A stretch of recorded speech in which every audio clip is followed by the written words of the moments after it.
This is another cold case that is decades old and not widely known. It is the unsolved murder of a young gas station attendant by the name of Leo Lamontagne, and it happened over 66 years ago in Winnipeg, Canada. At about 4:20 a.m. on Saturday, September 7, 1957, a police officer made a regular stop at the hub service station, which was located on the corner of Provencher and Thatch in St. Boniface. He noticed the lights were on and decided to check if the attendant was okay. As the cop walked in the station, he found the attendant, 19-year-old Leo Lamontagne, slumped over the front checkout counter, unconscious. His head was bleeding and there was a large pool of blood on the floor near where he was sitting. The officer was able to awaken Leo briefly. However, Leo was in a daze and was confused at what had happened to him. He was immediately rushed to the hospital where he died from his injuries 4 days later, on September 11, 1957. The cause of death was the result of 3 blows to the back of the head with a blunt object. Leo's employer and several patrons were in the gas station as late as 1:30 a.m. and Leo was last seen alive at 1:50 a.m. by a cook of the restaurant across the street when he picked up his car from the station parking lot after work. At that time, Leo was in the process of washing down the garage floors in the service bays. 2 uniformed patrol officers passed through the gas station at 2:20 a.m. and while they did not see Leo, they noted that the service bay windows were all steamed up, as if someone was washing the floors. At about 2:30 a.m., 2 teenagers pulled their car into the service station for gasoline. They had driven to the south side pumps nearest the office and waited for a few minutes. When no one came out, the driver opened his door to get out to see if there was an attendant inside. And then an unknown man suddenly appeared in the office, entering from the garage area.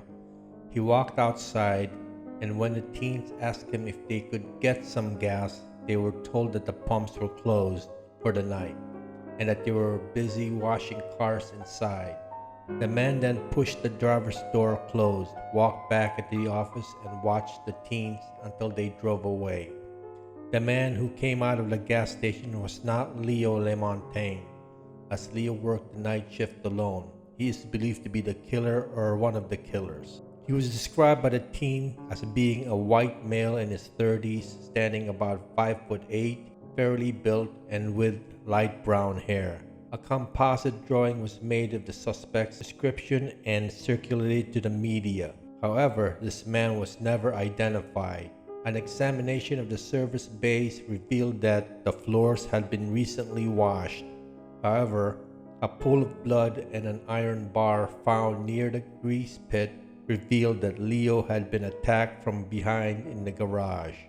Miraculously, he had managed to stumble from the garage to the office, where he passed out on the desk where the beat officer found him. According to the cash register's tapes, there was a total of $106 missing from the till, including $72 in cash and $33.55 in credit card receipts. In addition, there was a gasoline shortage of $16.69.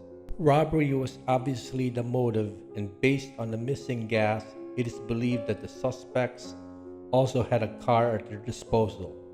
While there was no times in the cash register tape, the last entry was from an amount corresponding to the sale made to a customer who had been in the store at 1:30 a.m. At about 2:45 a.m., taxi driver passed the service station and noticed a light blue 1948 Dodge or Plymouth sedan parked near the office door, facing west. He did not see anyone around, and considering there was no sale after about 1:30 a.m., it is possible that this car belonged to the killer or killers. This case remains unsolved to this day. While many years have passed, if the assailant was in his 20s or 30s, he may still be alive today and possibly told someone of his crimes. If you have any information about this case, please contact the Winnipeg Crime Stoppers at 204-786-TIPS 8477. Long distance callers dial 1-800-222-8477. Well, that is it for now, and I'll see you on the next one. Thanks for watching.